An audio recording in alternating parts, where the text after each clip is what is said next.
Donc bien entouré. Donc ils me disent voilà, Seb, si tu veux qu'on bosse ensemble, t'arrêtes le GT4 et tu passes en GT3. On va te trouver. Toi, tu vas trouver des financements, des sponsors, et nous, on va te trouver l'équipe qui va bien marcher, etc. Donc je continue avec Mercedes. Donc 2022. 22, ouais. 2022, 2021. 2021-2022, ouais. C'est ça. Donc je signe chez Mercedes avec GetSpeed en Silver Cup, pareil.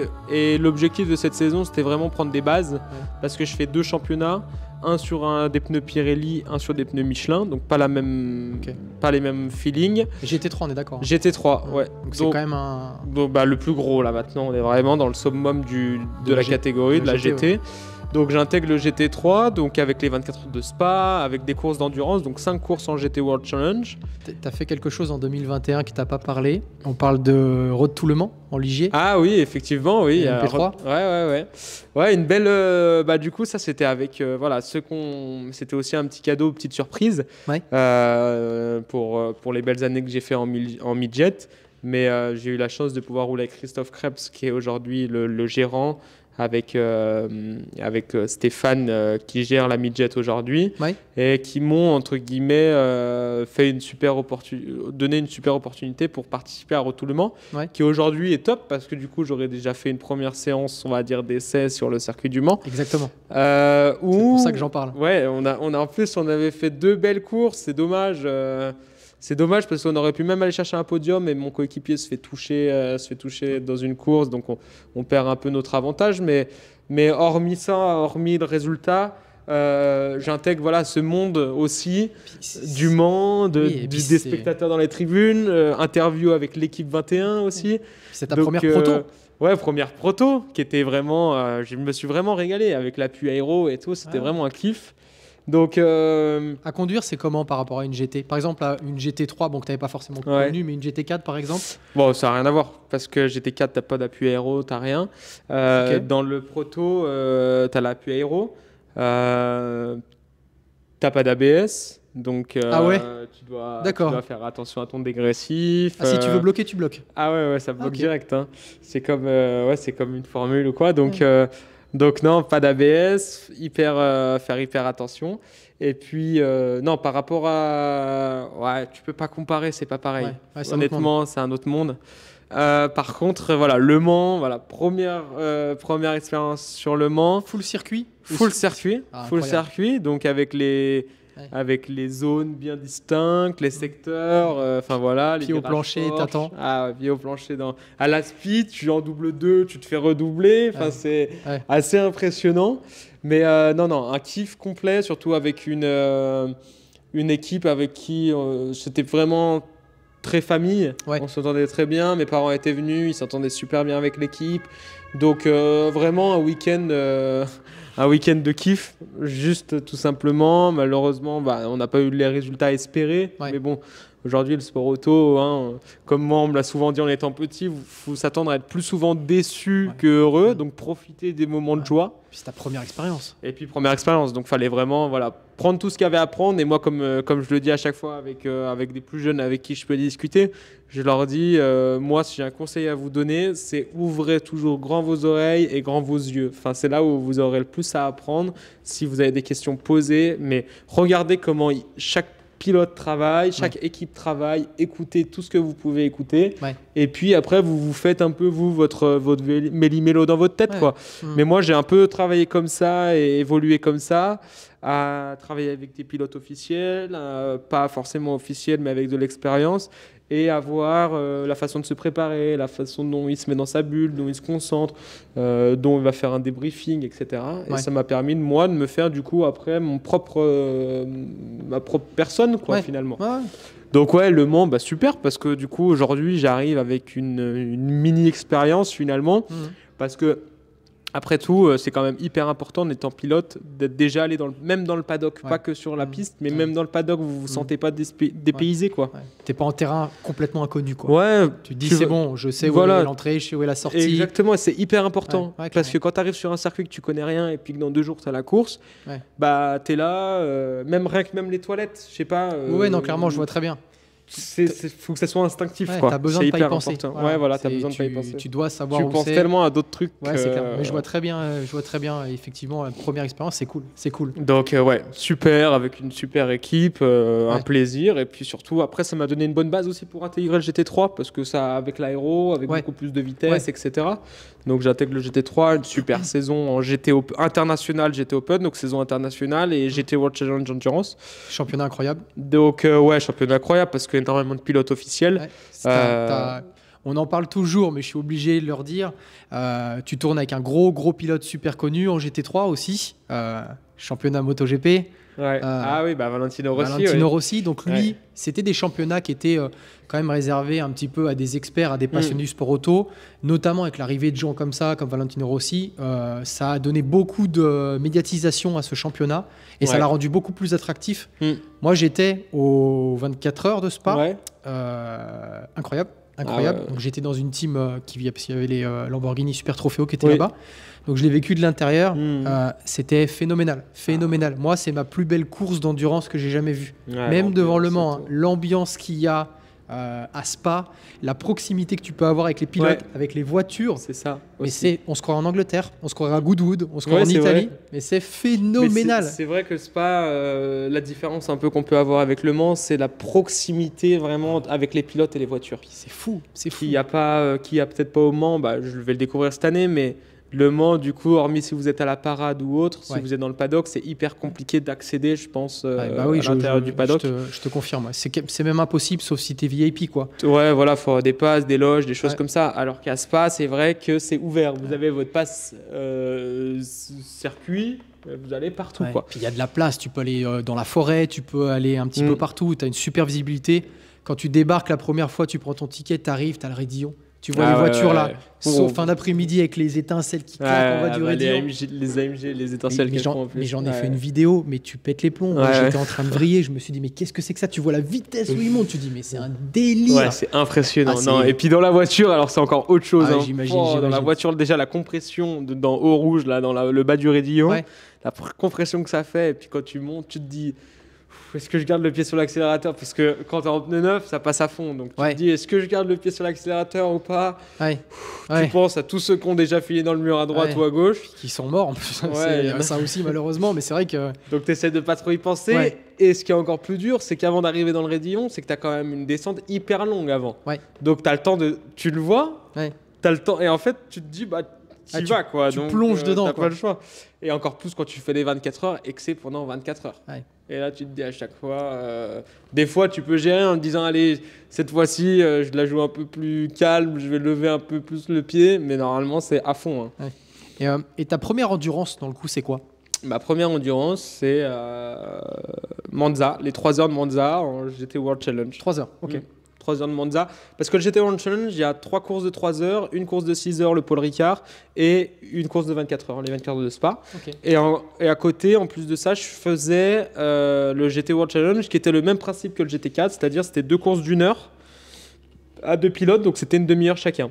Donc là, ça m'a permis de vraiment prendre des bases, où on a fait pas mal de podiums avec mon coéquipier. Le problème, c'est que lui, on ne savait pas trop s'il était pro ou amateur. Le championnat ne savait pas trop dans quelle case le situer. En termes d'ambition, tu veux dire? Non, en termes de lui, performance, si c'est un gentleman ou un pro. Donc, à une course, on était en catégorie pro. Dans l'autre course, on était en catégorie pro-am. Donc, pour le championnat, ça nous a un peu fait défaut parce qu'on aurait pu très bien les jouer en championnat cette année-là. Ma première année en GT3. Mais malheureusement, à chaque fois, du coup, on marquait un coup des points en pro-am, un coup des points en pro. Donc, c'était pas top. En revanche, on a su se démarquer dans la catégorie même pro et pro-am, les deux. On a fait des podiums, on a gagné même des courses. On a fait des super résultats. Je me rappelle toujours à Barcelone, on fait 2 podiums, 2 deuxième places, je crois. Super, la dernière course de la saison en plus. Donc, on finit sur les chapeaux de roue.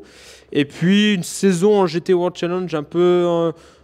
Franchement, depuis ces années-là, mes saisons sont assez bien parce que c'est toujours en progression. Et moi, ce que m'avaient demandé mes managers, mes agents, c'était de dire, bah voilà, Seb, t'arrives dans le monde professionnel du GT3. On veut pas que tu gagnes tout de suite. Ce qu'on veut, c'est que tu ailles progressivement et qu'on veut voir une marche de progression. Et un pilote sur qui on peut compter, pas quelqu'un qui fait des coups d'éclat une fois tous les 6 Exactement, courses. Et quelqu'un qui va pas sortir ou qui va pas faire même un tête à queue, qui va être régulier. Donc objectif atteint en fin de saison parce qu'on fait pas mal de podiums en international GT Open et puis on est hyper régulier sans faire d'erreur. Je me bats même avec le top 20 du GT World Challenge en fin de saison, etc. Voilà, donc, malheureusement, Spa, je crois que ça s'est pas forcément bien fini. Ah ouais, Spa, en pleine nuit. Mon coéquipier, justement, c'est touché avec Valentino Rossi. Donc on a dû abandonner malheureusement. C'est le problème aussi de l'endurance, c'est que finalement le sport automobile c'est un sport d'équipe. Parce que vous pouvez avoir fait une très belle qualification, une très belle course, et votre coéquipier peut sortir la voiture 5 minutes après, et c'est fini. Donc, comme vous pouvez très bien sortir la voiture alors que vos coéquipiers ont fait des super prestations. Et typiquement, pour revenir un petit peu sur ces 24 heures du Mans, parce que c'était tes premières 24 heures. Pour le coup, je pense que ça doit marquer. Là, tu te dis, ok, je vais rouler de nuit, je vais rouler au petit matin. J'espère y être encore. Mais là, on y sera encore. Mais là, pour le coup, comment tu vis la chose? Les relais, comment tu gères ça? Est-ce que tu arrives à dormir? Est-ce que tu arrives à redescendre en pression? Est-ce que tu es en panique? Typiquement, le coucher de soleil, est-ce que tu es dans un état d'esprit coucher de soleil à Spa, j'y étais, c'était phénoménal. Tu dois te dire, mais tu es au paradis. Ou est-ce que la pression. Tu regardes pas trop, mais. Est-ce que la pression est telle que tu n'arrives pas à savourer ces moments-là, du fait de la concentration? Comment tu vis ces 24 heures? Moi, ça m'intéresse dans les yeux d'un pilote de savoir un petit peu comment le pilote se projette. Moi, j'ai eu la chance d'être bien entouré avec Jules qui m'a toujours dit essaye d'en faire le moins possible. Moins d'interviews, moins de parades, des choses comme ça, de garder ton énergie. Est-ce qu'il y avait tes parents? Ouais, mes parents, ma famille, les sponsors et tout. Et ils étaient venus que pour la course, mais tu as toute la semaine avant. Et là, je parle des 24 heures de Spa. Et moi, je lui dis ok, sauf que non, moi j'ai envie de vivre le truc. J'ai envie de, quand tu fais la parade avec les voitures dans la ville de Spa, j'ai envie de moi conduire la voiture sur la route, faire des burns et tout, tu vois. J'imagine. Donc j'ai dit ok, mais t'inquiète, j'aurai la forme. Donc en fait, moi je vais plutôt me mettre dans une bulle d'excitation pendant, là c'est une semaine, Le Mans ça va être 2 semaines, hein. Mais je me mets plutôt dans une bulle d'excitation. Un gamin qui est dans un monde comme là, tu vois, dans un autre monde, quoi. Et tu kiffes. Donc je fais la parade. Dès qu'il y a une interview à aller à faire, je suis le premier à dire si vous voulez, j'y vais, pas de problème. S'il faut faire des photos et tout, ok, on joue le jeu. C'est le but aussi. Par contre, dès que c'est la course, moi, du moment où le drapeau à damier, les feux passent au vert, je suis dans ma course. Donc c'est-à-dire qu'on fait plus autre chose. Donc je me repose. T'es au boulot, quoi. T'es au boulot. Et puis il y a aussi ce boulot à avoir en dehors du pilotage, de répondre aux interviews, de faire des photos, d'être là pour les fans, d'être là pour les sponsors, parce que tu dois aussi avoir une certaine image, etc. Donc c'est un rôle dans lequel tu dois te mettre. Et finalement, tu prends du plaisir. Moi, je prends vraiment du plaisir. Peut-être parce qu'aujourd'hui, j'ai pas non plus une carrière énorme, donc j'ai pas plein de fans ou plein d'interviews, etc. Mais moi, dès qu'il y a des photos, il y en a plein qui viennent. Tu vois, cette année, avec la Corvette, elle est jaune. Au Qatar, il y a plein de petits qui sont arrivés. Ils nous ont offert des Pikachu à les faire signer, etc. Parce que la voiture est jaune, etc. Donc, tu vois, c'est vraiment rigolo. Tu passes des super moments. Moi, je me régale. Aux 24 heures de Spa, non, pour l'instant, j'ai pas dormi. J'ai jamais dormi pour l'instant. Des courses de 24 heures, peut-être assoupi une petite vingtaine de minutes. Parce que je suis vraiment dans l'excitation. Et pour te dire, moi, généralement, je rentre en plus directement après la course et je conduis. C'est-à-dire que Spa, Annecy, c'est 7 heures. Généralement, j'enchaîne. Tac. T'es tellement en fait dans l'euphorie que t'arrives pas à dormir. Puis c'est un enfer, la route. Par le luxe et tout, c'est catastrophique. La route, elle est abominable. Mais non, en fait, t'es tellement dans un. Alors, à 5 heures du mat, t'as des yeux, j'ai des photos, t'as des yeux comme ça. T'es explosé, quoi. Voilà. Par contre, t'es dans ton truc, donc. Est-ce que t'arrives à, quand tu sautes dans la voiture est des boules, là, tu sautes dans la voiture, tu repars. Est-ce que t'arrives à être tout de suite dedans? Alors, il le faut. c'est notre boulot, donc on n'a pas le choix. C'est dur, ma première année c'était dur à avoir ce rythme. Maintenant, ok, parce que je me prépare, je me suis adapté aussi à une préparation pour les courses de 24 heures. C'est que j'ai un pote qui fait beaucoup de vélo, donc il part avec moi on part la nuit, tu vois, on part à minuit, 1h, faire des tours de vélo, des choses comme ça. Parce qu'il faut aussi... tu t'habitues à avoir de l'exercice même la nuit, quoi. Il faut aussi tout de suite être dans le truc. Tu vois, c'est comme... c'est comme dans tout, si on te donne quelque chose à faire, pour moi, il faut tout de suite se mettre dedans. Et c'est pas un tour de tour, parce que tu vas perdre 2 secondes, 1 seconde, et c'est hyper important, c'est peut-être des secondes à la fin. On dirait pas, mais une course de 24 heures, il y a 2 ans, 3 ans, on s'est joué encore sur 3 secondes, je crois. Ouais, c'est phénoménal, donc, l'endurance, ça devient vraiment un truc de dingue. Hein. Moi, je me régale, parce que c'est du sprint. Ouais, c'est clair. C'est du sprint. En plus de ça, on nous demande de gérer notre fuel, de gérer notre essence. Donc, tu es dans du sprint où tu dois être presque à fond, mais en gestion quand même. Et puis même en sauvegardant la mécanique, pas trop tirer sur la boîte, pas faire monter en température trop les freins. Toi-même, ne pas trop en demander à ton corps pour pas l'épuiser non plus. Et est-ce que... C'est un kiff. Bah tu m'étonnes. Je m'en parle pas. Est-ce que tu es passé par du coaching mental? Est-ce que tu as une certaine préparation au niveau psychologique? Est-ce que tu as déjà abordé ce sujet-là? Ouais, alors moi j'étais bien encadré depuis petit, à mes 14 ans, par Xavier Feuille, 3D en Perform, avec Esteban Ocon en l'occurrence, où on travaillait ensemble pendant plusieurs années. Ah, génial. À Font-Romeu dans les Pyrénées, vers l'Andorre. Maintenant, il est venu en plus ici en Haute-Savoie, mais maintenant, ça fait 3-4 ans que j'ai ma préparation un peu individuelle, où j'ai mon kiné, j'ai mon ostéo, j'avais mon préparateur mental que j'ai toujours, mais bon, tu vois bien, après, tu prends de l'expérience et tu évolues un peu, donc... Bien sûr, tu as toujours tes bases. Donc oui, j'ai mon préparateur mental, j'ai mon kiné, mon physio, et il ne faut rien laisser au hasard. Rien laisser au hasard, que ce soit la préparation dans ta tête, la préparation de ton cou, de ton corps, pas prendre trop de poids. Dans quelle disposition tu vas arriver sur une course, si tu es déjà fatigué de la veille ou des anciens essais. L'alimentation aussi un peu. Ouais, l'alimentation est hyper importante. Déjà, quand tu es sur une course, tu manges que des pâtes. Tu vois, là on était au Qatar, toute la semaine, le midi, on n'en pouvait plus, tu manges que des pâtes. Comme un cycliste, quoi. Ouais, comme un cycliste. Donc, donc tu manges du pain, des trucs qui restent aussi un peu dans le ventre. Pour garder un peu la pêche. Mais sinon, non. Et puis après, avec les équipes, bien évidemment, tu as un physio à disposition qui s'occupe de toi à ta demande. Donc, non, tu es vraiment bichonné. Est-ce que tu as une radio on a la radio pour endurance, pour parler avec l'équipe, avec ton ingénieur, où tu communiques sur la voiture, etc. Mais il y a plein de trucs. Mais non, moi, j'ai mon staff, on va dire, perso ici à Annecy. Et typiquement, ingénieur de course, est-ce que tu as un ingénieur de course qui te suit ou est-ce que tu t'adaptes? Non, alors l'ingénieur de course est mis à disposition par l'équipe. C'est l'équipe qui nous met un ingénieur par saison. Faut bien s'entendre avec. Voilà, il faut hyper bien s'entendre avec, donc il faut créer un lien. Comme avec ses coéquipiers, il faut hyper bien s'entendre avec ses coéquipiers, parce que tu passes pratiquement plus de la moitié de l'année avec eux finalement qu'avec avec ta famille ou tes potes. Donc c'est hyper important d'avoir un feeling avec tout le monde, même avec tes concurrents, de bien s'entendre avec, parce que si tu commences à rentrer dans les animosités, tu te mets dessus sur la piste, mais en dehors, tu vois, tu vas manger au resto, tu manges avec, tu vas au sport, on fait du paddle ensemble, tu vois, ça se voit, c'est sur les réseaux, on est tous un peu ensemble. Mais non, il est important d'avoir quand même un bon relationnel avec tout le monde, parce que déjà, c'est ce qui tire une équipe vers le haut, c'est ce qui donne envie de travailler.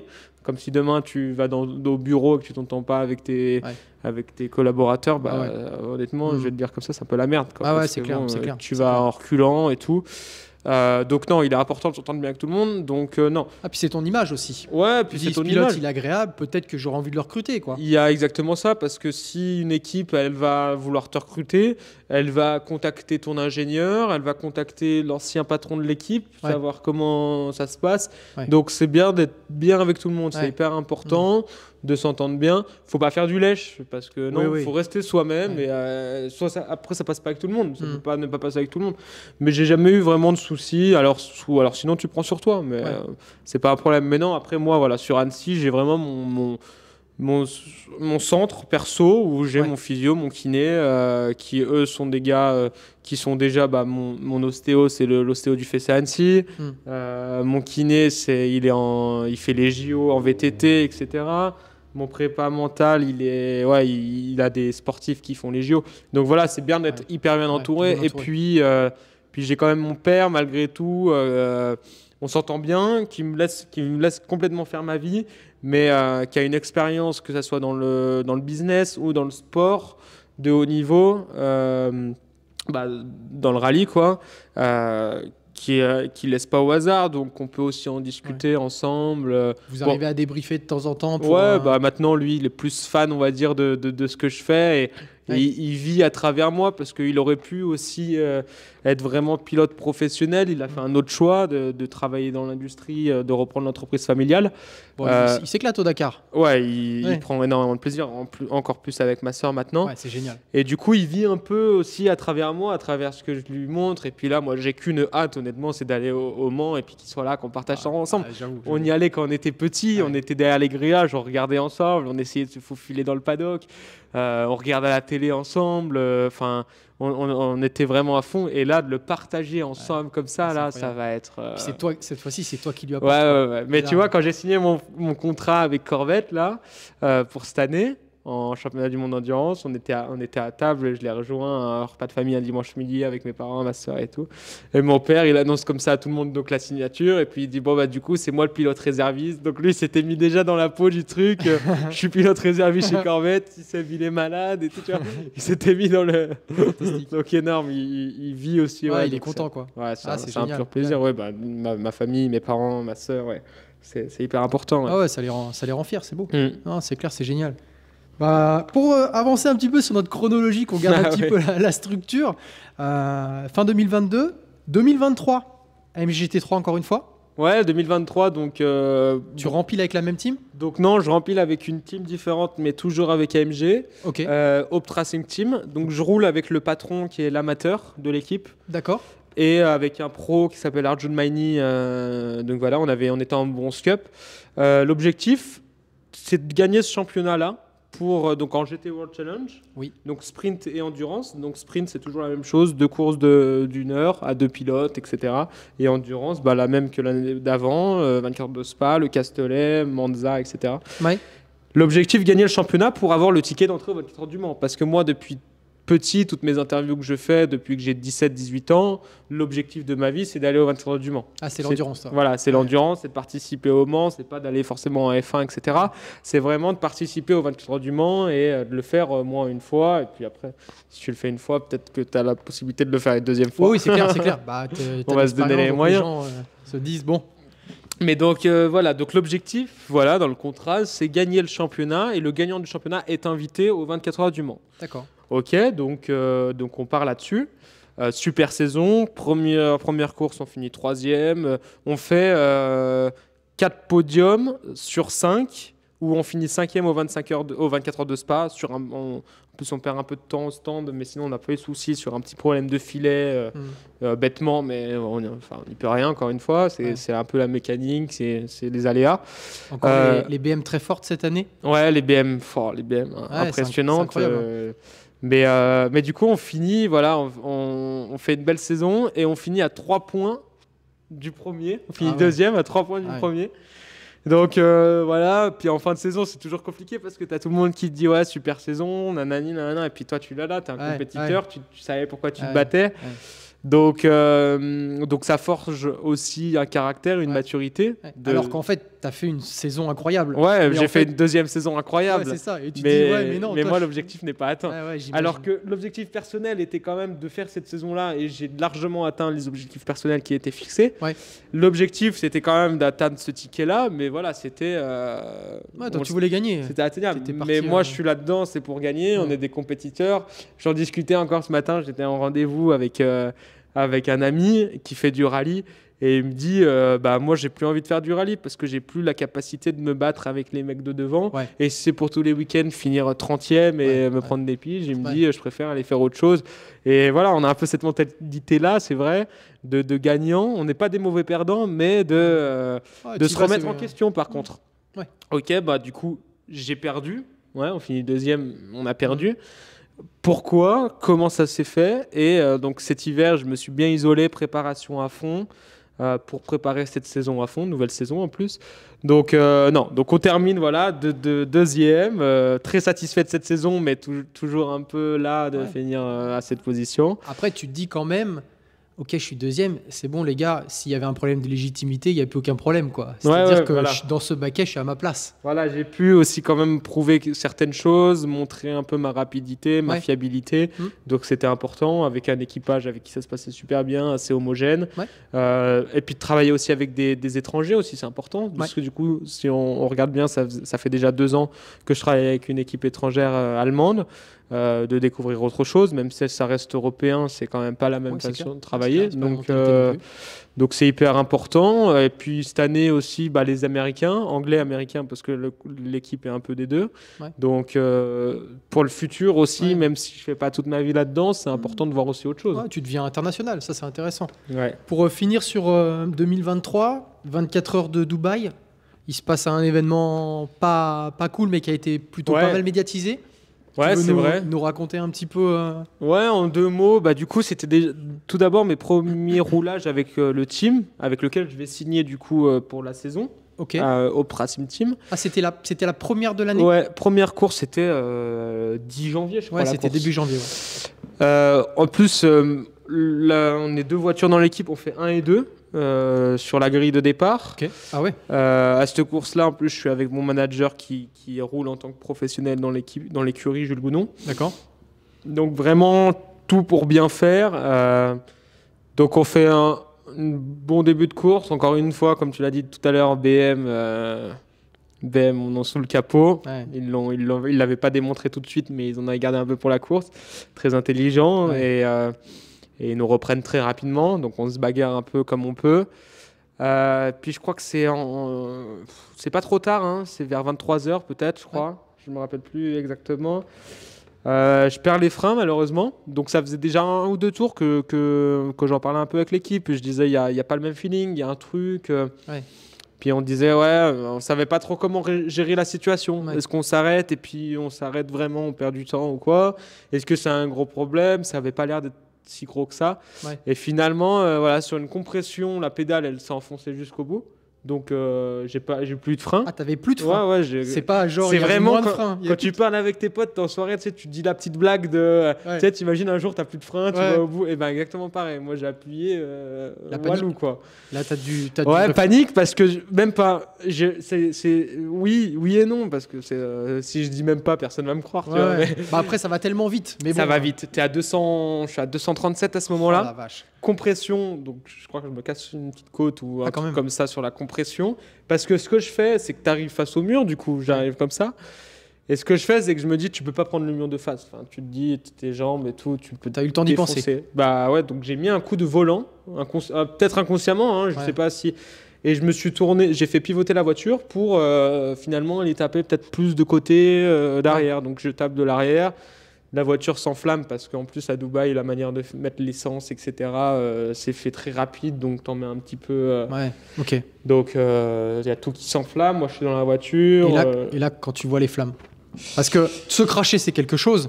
Quand tu commences à avoir des flammes et que t'es dans la voiture, est-ce que tu repenses à tous les tests de sécurité, à tous ces moments-là, ou est-ce que... En fait, depuis petit, t'es dedans. Donc t'as ce réflexe un peu. Moi, premier réflexe, c'est je sors. Donc j'arrive à me détacher. Il faut pas paniquer. Si tu paniques, t'es foutu parce que t'auras pas le temps de réfléchir au bon geste. Surtout que c'est des gestes bidons à faire. Faut te détacher. J'ai enlevé le filet de sécurité. Hop, je suis sorti. Si tu peux pas sortir parce que ta portière est bloquée, tu essaies de sortir de l'autre côté. Moi, en l'occurrence, j'ai pu sortir du bon côté, c'était pas trop bloqué. Donc j'ai vu la voiture en flammes, j'ai fait le tour. Et à ce moment-là, quand je vois, j'avais déjà les flammes dans la voiture, mais j'ai préféré sortir et appuyer une fois que j'étais en dehors pour mettre le fameux extincteur que tu connaissais bien pour que je connaissais bien du coup. Attendez, je vais le faire. Je connais bien ce bouton. Donc j'ai préféré sortir pour aller appuyer sur l'extincteur. Voilà. Après, ils ont mis un peu de temps à venir quand même, la sécurité, etc., à arriver, à mettre les extincteurs. Et en fait, non, la première chose, t'as pas de douleur, vraiment, parce que Ouais. t'es Ouais, vraiment t'es à dans le fond, feu de quoi. l'action. C'est la première chose, tu te dis, mais putain, qu'est-ce que j'ai fait, quoi. Ouais. Qu'est-ce Tu que te j'ai dis, fait de mal? c'est toi. Ouais. Tu vois, toujours, moi, je suis un peu comme ça. Avant de remettre les autres en question ou Ouais. la voiture, Ouais. qu'est-ce que moi j'aurais pu faire pour Ouais. que ça se passe comme ça? Ok. Est-ce que tu t'es senti par la suite ou avant que tu commences à débriefer avec ton staff un peu vexé?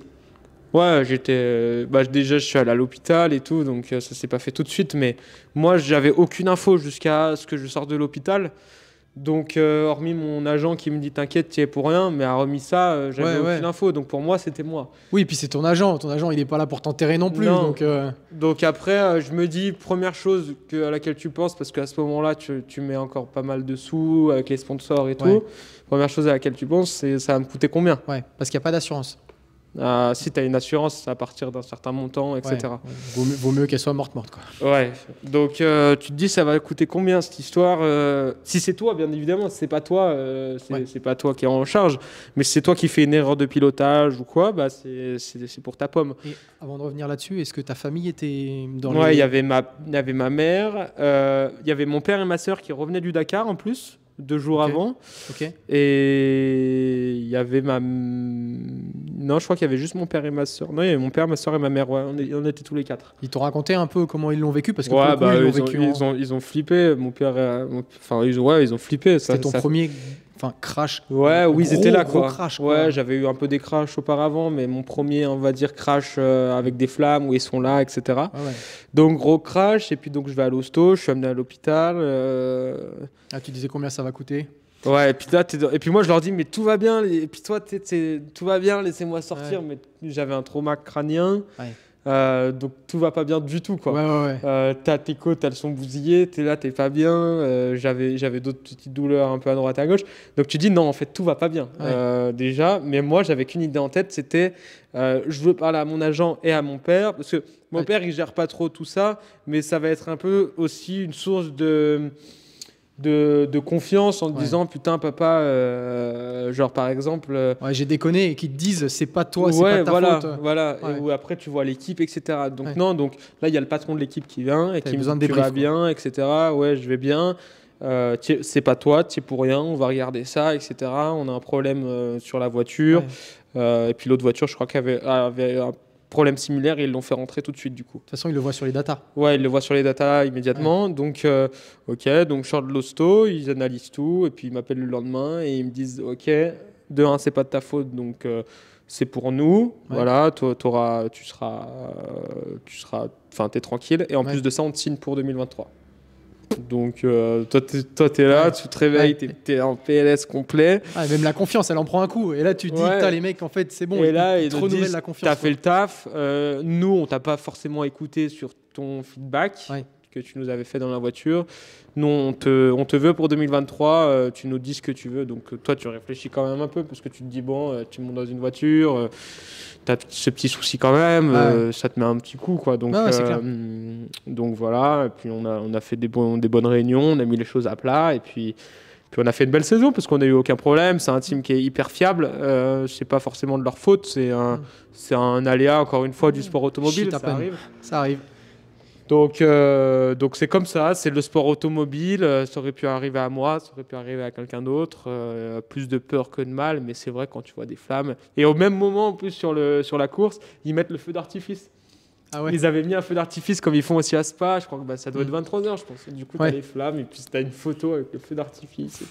Ouais, c'est un peu. Bon. Donc voilà un peu cette histoire. Mais du coup, après, je signe avec eux pour l'année complète, quoi. Ok. Donc beau message de soutien de leur Ouais, part. c'est Et diffuser au bon moment, je pense. Au Ouais. moment où là, tu pourrais te dire, je vais douter. Je commence à douter.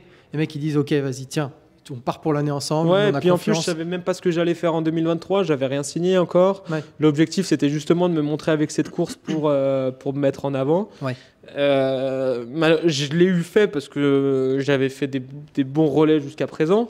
Mais bon, tu finis comme ça. Les gens, moi, tout le monde a dit, enfin, tout ce qui s'est dit, c'était quand même une erreur de pilotage. Ouais. Alors que la réalité des choses, c'est que pour le coup, je n'y suis pour rien et que voilà, ça arrive. Ouais. Ça peut être une autre pièce ou comme ça peut être un pneu qui crève, qui t'envoie dans le mur. Tu sais, t'es à 250, ça va vite. Hein. Quand bien même une erreur de pilotage. Hein. Enfin, il n'y a pas un chirurgien qui ne fait pas une erreur, ça peut arriver. Voilà. Ça peut arriver, c'est sûr. Mais voilà. Pas des machines non plus, quoi. Même les machines cassent. Ouais, même les machines cassent. Mais non, mais quand tu vois, voilà, quand je comprends. Tu te réveilles le lendemain, tu vois les réseaux, tu vois tu vois partout, et même à ce petit niveau finalement. Puis c'est passé partout, hein. Et ça va partout, hein. Donc même des réseaux que je connaissais, enfin que je connaissais, mais je me suis dit ils parleront jamais de moi. Paf, ça a pas loupé le lendemain matin à 8h. Donc voilà, dans ces cas-là, tu dois faire aussi attention à ce que tu dis parce que tu n'as pas le droit de dire que c'est de la faute de l'équipe, même si c'est pas de leur faute, ou la faute du constructeur, la faute de la voiture. Ouais. Donc à ce moment-là, tu te dis, enfin c'est la faute de personne en plus. Donc tu dis voilà, on a un souci, c'est compliqué aussi à expliquer pour les gens. Donc toi tu mets des choses sur les réseaux, mais c'est un peu délicat à expliquer. Ouais. Donc voilà. Un moment facile quoi. Ouais, un peu délicat, ouais. Surtout quand tu commences la saison comme ça. Ouais. Bon, l'année finalement se passe super bien. Ouais. Et pour le coup. Opportunité 2024. Ouais, comment ça arrive? Comment ça arrive? On est encore une fois, je reviens encore à mon père, mais je lui dis pour lui faire plaisir, on va aller. Je l'invite. J'avais une place avec moi pour aller à Londres, la cérémonie de remise des prix du championnat. Donc pour aller chercher ma place de deuxième, ma coupe de deuxième. Et je dis à mon père, bon bah viens avec moi, ça nous fera l'occasion de passer un petit week-end ensemble. C'était 2 jours, grave cool. Allez, on part père et fils. J'arrive à l'aéroport. Et le midi, je mange avec ma mère et elle me dit, t'as toujours ton rêve que tu nous disais quand j'avais 10-11 ans.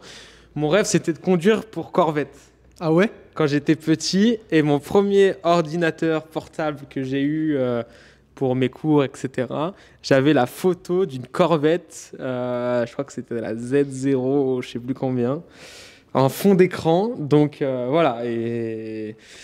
Enfin, l'ordinateur de la maison sur l'ordinateur de ma mère quand j'étais petit, j'avais mis une Corvette. Enfin, moi, j'étais, je sais pas pourquoi, l'Amérique, le truc, le rêve américain peut-être. Ah, toi, c'était Corvette. Le son. Et puis mon père, à chaque fois qu'on regardait une course du 24 heures du Mans ou qu'on y allait ou autre, c'était écoute-moi le son. Genre, écoute le son de cette voiture, il est hallucinant, quoi. Ah, c'est vrai. Donc ma mère, elle me dit, t'as toujours ce rêve de gosse et tout. Je dis, bah, pourquoi? Pour rouler pour Aston? Et elle me dit, t'as déjà eu le rêve de rouler pour Aston? Je dis, bah ouais, j'aime bien Aston et je sais qu'ils nous ont un peu appelés et tout, ils ont été un peu intéressés, etc. Et ma mère, elle dit, elle était même pas au courant, hein. Je dis, bon, bah ça doit pas être ça alors. Elle me dit, ton père, il a pas essayé de t'appeler ou parce que tu sentais qu'elle avait quelque chose à te dire. C'était pas genre juste une discussion comme ça. Tu sais, il y avait un truc là. Et puis du coup, je dis bah ouais, papa il m'a essayé de m'appeler 2 fois ce matin, j'étais au sport, enfin voilà, on vit pas ensemble avec mes parents, moi j'ai mon indépendance à Annecy, ma soeur aussi, donc on se voit occasionnellement quoi, une fois par semaine, une fois toutes les 2 semaines, voilà. Et je dis ouais, il essaie de m'appeler, non, j'ai pas forcément de nouvelles, c'est peut-être pour l'avion de ce soir, on doit se rejoindre à 18h, bref, ok, bon bah plus de nouvelles, on fait notre journée et tout. Et moi, ça me tire toute la journée. Mais t'as rien dit? Non, elle m'a rien dit. Et puis elle me dit, Bastien et Jules, donc mes agents, ils n'ont pas essayé de t'appeler. Je dis, si, mais... ça commence à être bizarre, là. Ouais, on est en week-end, tranquille. On va à Londres, je sais pas. Je les appellerai ce soir avec mon père et tout. Ok. J'arrive à l'aéroport et mon père, il me dit, ouais, ça va, tu passes une bonne journée et tout. Ouais, mais tu vois, il y a un truc trop bien. C'est quoi le bail? Qu'est-ce qui se passe? Et il me dit, pareil, ton rêve et tout. Je dis, alors, vous me parlez de Corvette, là, tu vois. Du coup, je me dis, comment ça? Et il me dit, on a Corvette qui nous ont appelés. Ils proposent un truc donc, avec TF Sport, le team qui soutient le projet, qui nous ont appelés. Voilà, ils seraient intéressés parce qu'il y a Dani, donc Juncadella, le pilote officiel Mercedes pendant une dizaine d'années, qui a signé chez Corvette lui aussi cette année, avec qui aimerait t'avoir comme coéquipier, l'équipe aussi. Donc, une immense fierté déjà d'entendre ça, qu'un coéquipier voudrait t'avoir, qu'un team veut t'avoir, et encore plus quand c'est Corvette, quoi. Qui a gagné les 24 heures du Mans l'année dernière, qui a gagné le championnat l'année dernière, et qui est la meilleure équipe automobile de cette dernière décennie. Donc, ça fait quand même un... Incroyable. Donc, ok. Ouais, ok, ils m'ont appelé, ils proposent quoi? Ok, on a déjà le contrat, t'as plus qu'à le lire et le signer. Ok. Ok. Là, tu fais bon. on a combien de temps pour le lire et le signer? Il me dit, t'as la nuit, parce que chez eux là-bas, c'est la journée. Enfin bref, donc t'as la nuit, on doit le renvoyer demain matin à 8h. Je dis, oui, mais si on n'est pas d'accord sur... Il me dit, bon, Bastien, enfin, du coup, mon agent avait déjà un peu regardé voilà, les clauses, les trucs comme ça. Et puis, ils me connaissent hyper bien. On a vraiment une relation de confiance. Donc, ils ont dû modifier des choses sans m'en parler. Enfin, voilà. Ils n'ont pas eu besoin de m'en parler. Ils ont gardé la surprise. Ils connaissent, quoi. Et donc, voilà. Et donc, mon père, il me dit, ce soir, on arrive à l'hôtel, on signe les papiers. Parce que du coup, il fallait renvoyer tout de suite les papiers. Tu vois, c'est pas comme dans les films où tu dois aller dans le bureau du patron, signer. C'est là, tu dois signer pour être sûr que, voilà. Ouais, tu dois bloquer la place, quoi. Et en plus, parce qu'en plus, moi, mon agent, toute la nuit, il nous envoyait des messages en disant, faut vite que vous signiez, parce qu'on n'était pas sur les mêmes fuseaux horaires, parce qu'il y a 5 autres pilotes qui poussent, qui veulent la place, donc ils sont prêts à mettre du budget. Il y en a, ils ont proposé x2, des gros budgets, quoi. Et moi qui apporte pas forcément, voilà. Et l'équipe du coup a dit non, nous on changera pas. Ils ont appelé donc mon agent, ils ont dit non, on changera pas d'avis. On garde Seb, peu importe qui vient nous voir, on veut Seb avec Dany et mon autre coéquipier Hiroshi. Incroyable. Japonais, donc on veut cet équipage-là, voilà, pour aller défendre le titre, etc. Donc tu l'as lu dans l'avion? Donc je l'ai lu. Non, réussi à pas ouvrir. Ouais, je l'ai lu en arrivant parce qu'il m'annonce ça. Ouais, on était en train d'embarquer, quoi. Donc je l'ai lu en arrivant et puis il me dit allez, on signe, quoi. Allez, feu. Donc on signe ça, et puis surtout signer, tu connais pas l'équipe, tu connais pas la voiture elle est neuve parce qu'elle venait d'être montée, il l'avait même pas encore reçue. Et alors c'est quoi c'est GT3? GT3 R, ouais. R. Ouais. Okay. Là, c'est la nouvelle Corvette Z06 GT3 R. Mais au niveau du... Donc l'année dernière, c'était une GTE. Là, cette année, c'est une GT3 R. Okay. Donc la voiture, elle est neuve, pardon. Ouais. Donc il a fallu la régler. Donc on a fait une semaine complète à Dubaï. On n'a fait qu'une journée d'essai. Et le reste que vraiment un peu du data, de la mise au point, etc. Et alors, performante cette voiture? Ouais, elle est impressionnante. Très impressionnante, très agressive. Un moteur, le son qu'on entend à l'extérieur, c'est le même dedans. Donc je peux te dire que tu as la tête comme une citrouille. Et là, tu es pilote officiel? Donc là, je suis pilote, non, pas encore officiel. Là, je suis pilote pour Corvette Racing, effectivement. C'est quand même une team officielle. Alors, je suis dans... Voilà. Dany Joncadella est pilote usine. Voilà, oui, c'est ça la différence. Dany Joncadella est pilote usine. Ouais. Moi, je suis pilote professionnel. Dans une team officielle. Dans une team officielle. Donc, c'est-à-dire que moi, je vis de ça, c'est mon métier. Ouais. Mais j'ai mes sponsors. Ouais. J'ai le soutien de l'équipe qui aide financièrement aussi à ce que j'intègre. Ouais. General Motors. Enfin, il y a vraiment tout un... Ouais, une mise en place. En fait, tu as vraiment cette... Parce que tu as une marque derrière toi, quoi, là. Ouais, là, tu es soutenu par la marque et ils te veulent, quoi. C'est phénoménal. Donc, ça te donne le smile tous les matins que tu te réveilles, quoi. Tu m'étonnes.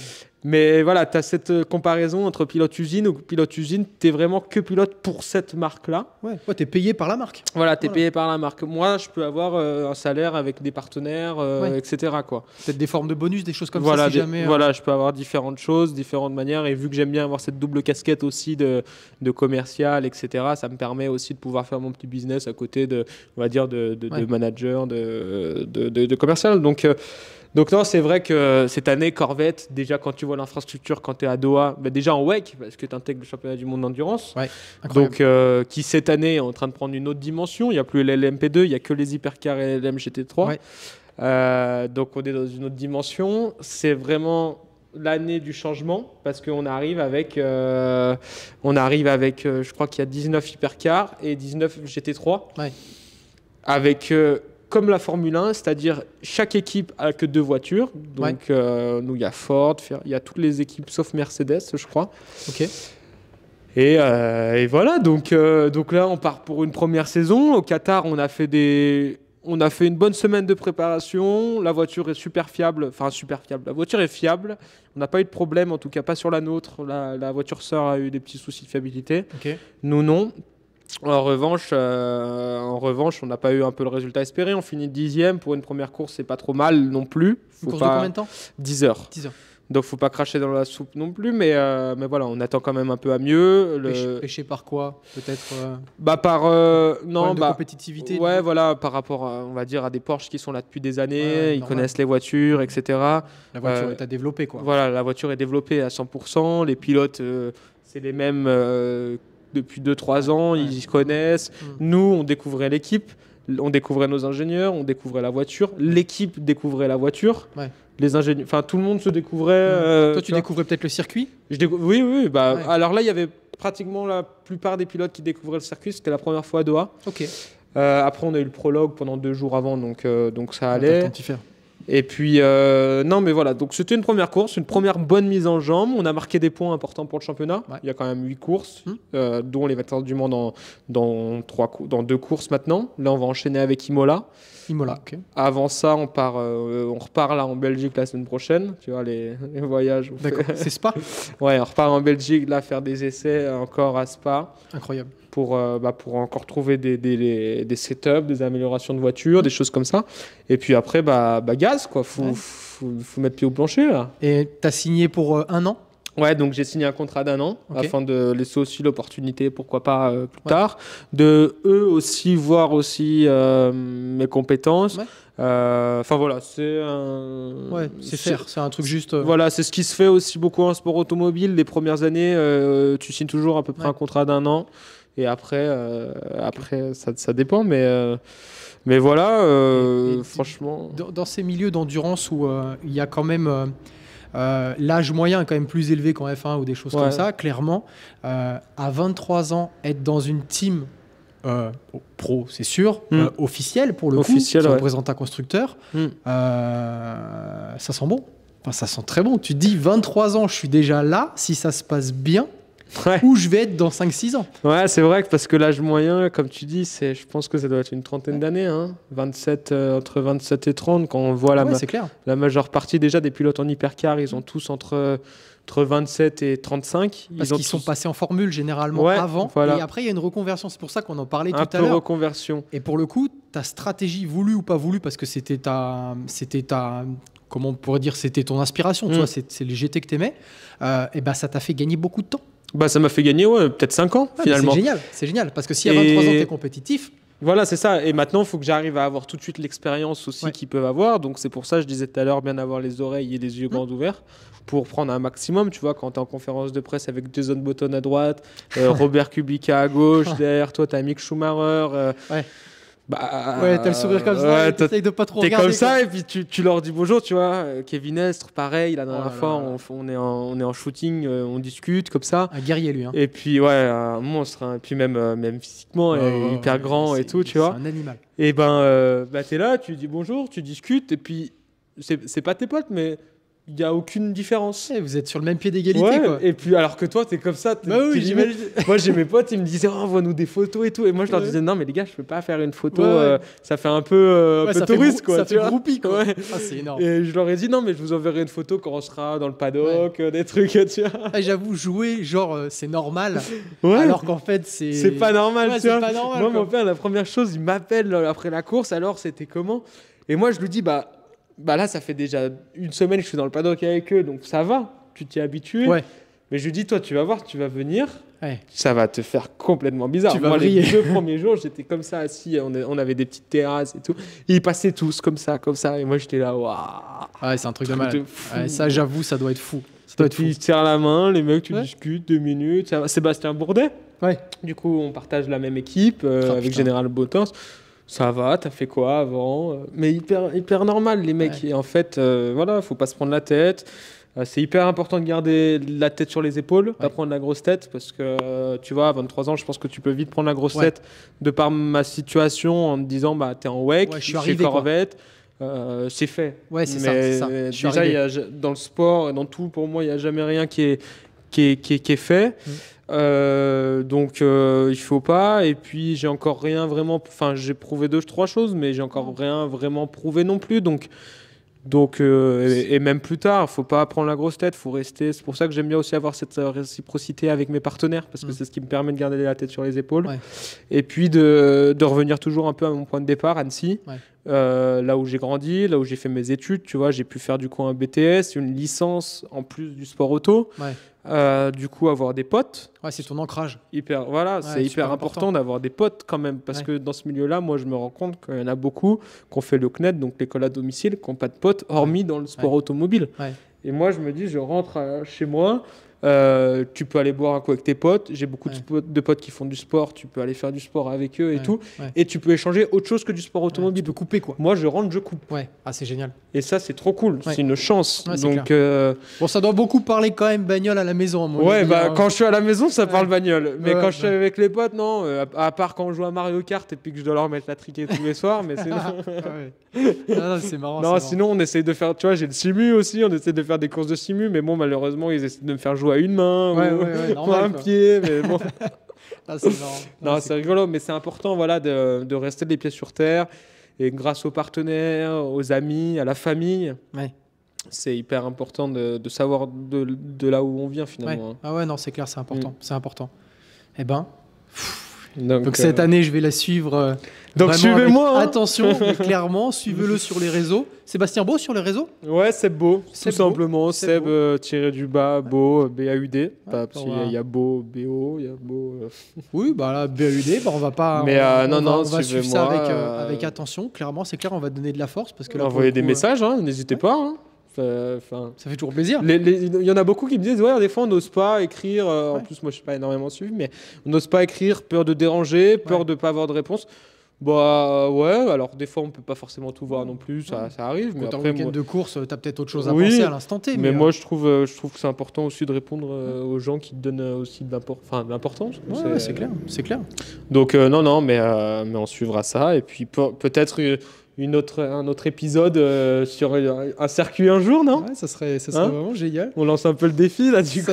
Ça serait vraiment génial. Et pour le coup, ta prochaine course, c'est quoi là? Imola là. Imola et après c'est Le Mans. Non, Imola, Spa et les 24 heures du Mans. Imola, Spa, 24 heures du Mans. Ouais, 6 heures et 24 heures. Je vais voir si je peux pas aller faire un tour du côté des 24 heures du Mans. Là, c'est en train de me chauffer aussi cette histoire.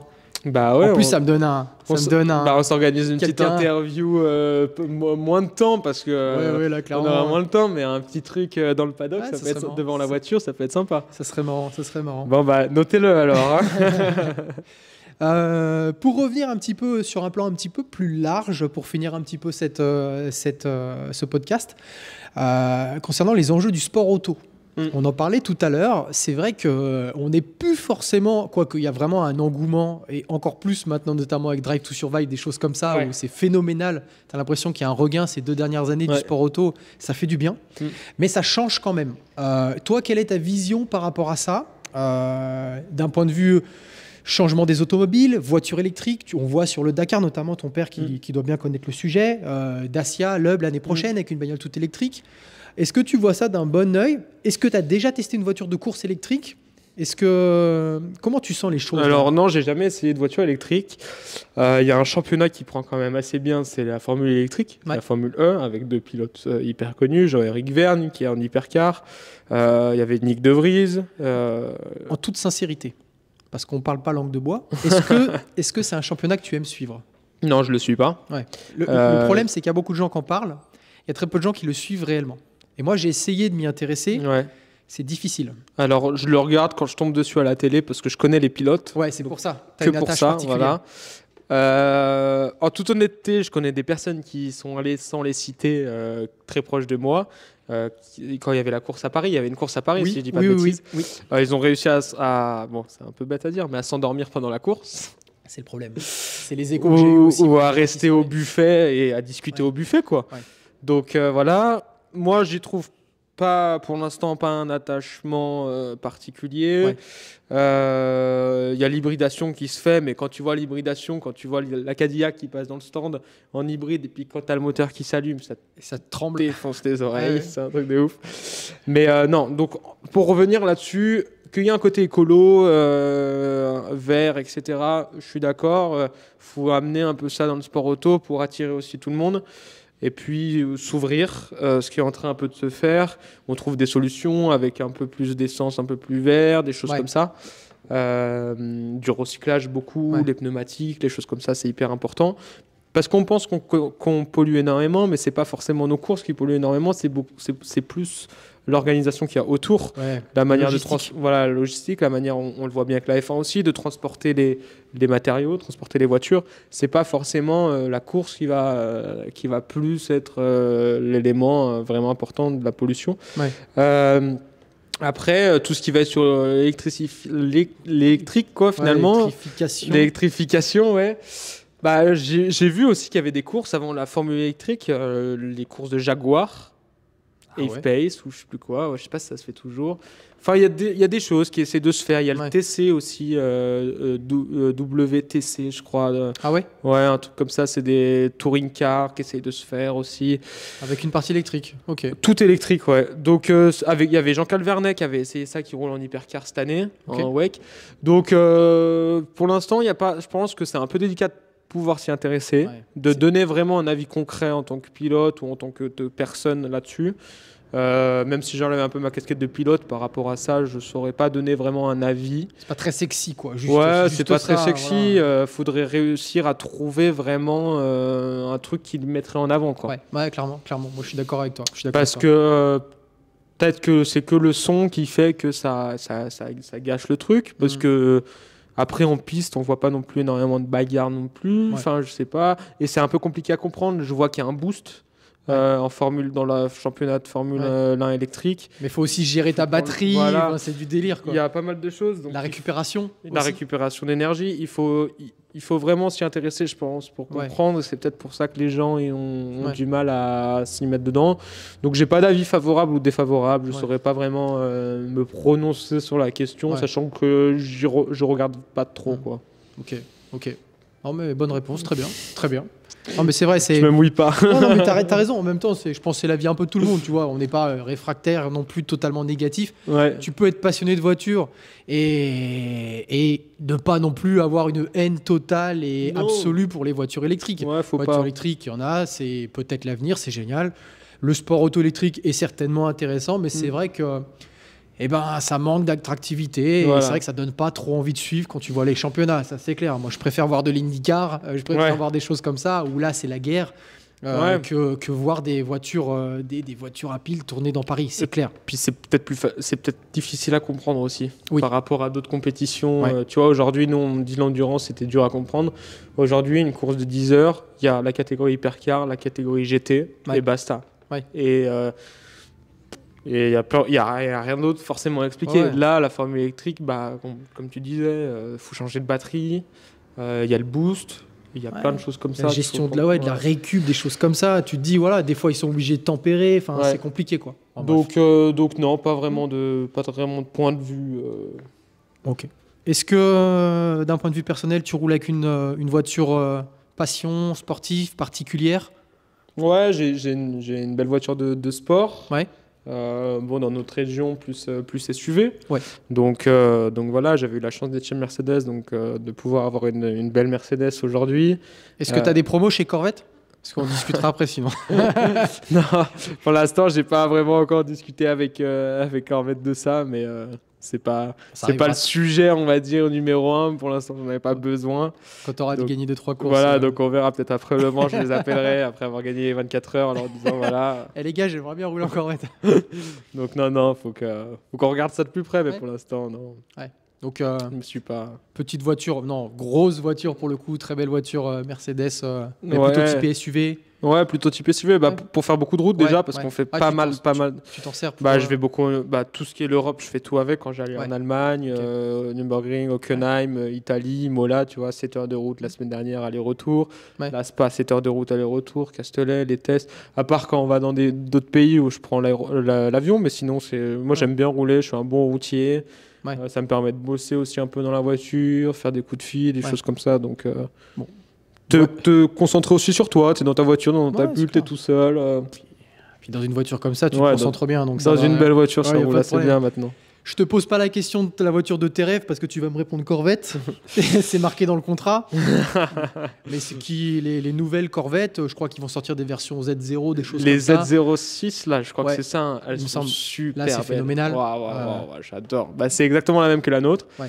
Moi, j'adore. En plus, la finition, l'aileron, toutes ces choses-là, c'est ce qui manque à la version de base.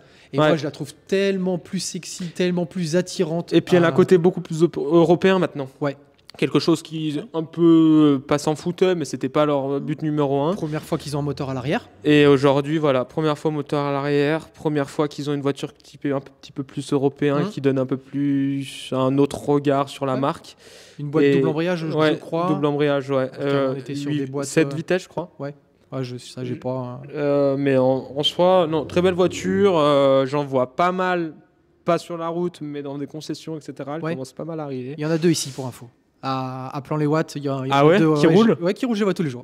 Ah ouais. Elles sont dans mon parking, donc c'est pour ça que je les connais. Ah, sympa. Ouais. Bah, je veux bien faire un petit tour si jamais, hein, s'ils sont par là. Je peux trouver qui est le propriétaire, il n'y a pas de problème. Non, après, en soi, là, je repartirais bien avec toutes. Hein, franchement. Ouais, c'est vrai. Là, c'est plus le côté des anciennes. Ouais, la petite Dino, là, la petite Dino grise, là, sympa ça. Bon, pas tout à l'heure, de la route. On avait de la lumière, donc ça permettait de mieux voir les voitures. J'ai abandonné la lumière, les gars, je vous le dis. C'est vrai. Donc pour ceux qui ont l'image, on nous voit quand même bien. Pour ceux qui ont le son, juste le son, effectivement, on a eu un petit problème de lumière. La lumière s'éteignait, s'allumait. Elle a fini par s'éteindre tout court.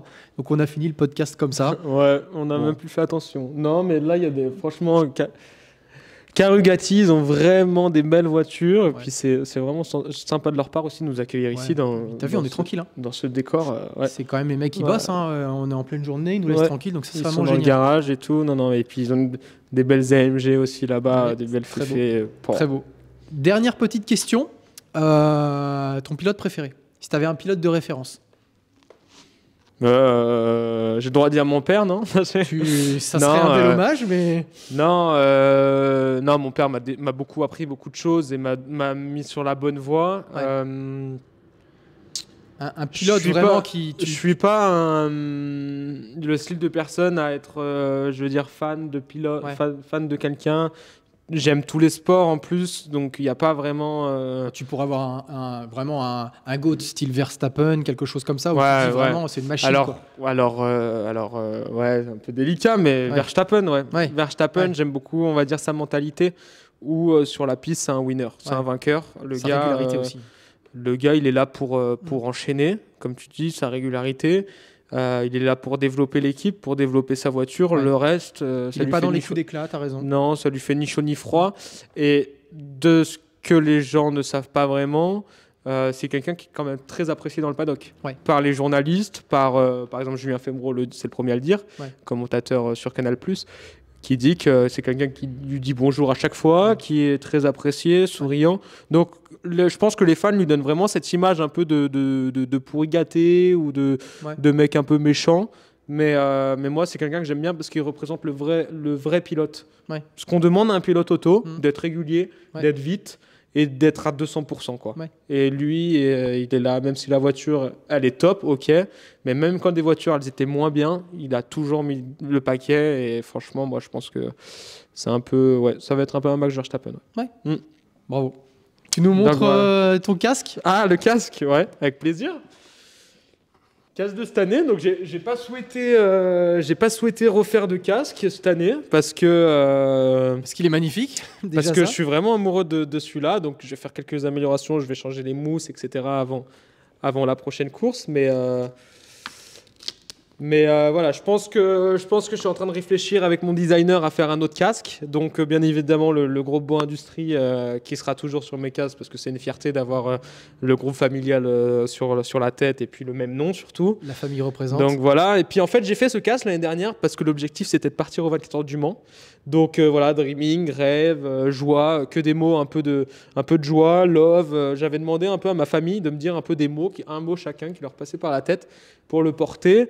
Et un casque que je m'étais juré d'amener au 24 heures du Mans. Donc je pense que ça va être l'objectif va être atteint. L'arbre de vie, c'est voilà. Ça? Donc l'arbre de vie, c'est vraiment mon signe à moi que j'ai depuis que j'ai commencé mes premiers casques il y a 5 ans. À l'époque, il n'y avait vraiment pas trop de signification. Ouais. Mais aujourd'hui, la signification qu'il y a, c'est vraiment la connexion entre la terre qu'il va y avoir et le ciel, pouvoir atteindre, enfin qu'il n'y ait pas de limite vraiment. Et on a tous les pieds sur terre, donc bien rester les pieds sur terre avec ses racines, savoir d'où on vient, les racines, Ouais. et voilà, s'envoler avec plusieurs chemins, être libre Mais toujours de bien ancré dans le sol et bien choisir, ancré mais avec tes toujours racines. savoir d'où tu viens Ouais. avec ton tronc et t'ouvrir sur Mm. le monde. Et puis voilà, après le logo de voilà, Sébastien Beau, mon entreprise, l'œil égyptien que j'aime beaucoup, un peu de la réussite et voilà, et puis le reste un peu de la joie, de la bonne humeur et puis des couleurs qui sont magnifiques. Mais Il est très beau. voilà, là je suis en train de regarder pour rester dans le même design et puis apporter un peu des petites couches peut-être de nuit, je sais pas, on va laisser parler un peu l'imagination, mais pour moi le casque c'est quand même la représentation du pilote. Ouais. Et surtout, on va dire, je dis souvent, c'est un tatouage quoi. Ouais, c'est clair, c'est clair. Ouais, il est censé te représenter. Hein. C'est un tatouage. Donc voilà, Et ben bravo, casque bleu, voilà. incroyable. J'ai hâte de le voir au Mans. Moi aussi. Moi aussi. Bon, Voilà. bah Seb, merci à toi. On a respecté le temps imparti parce que ton planning est chargé.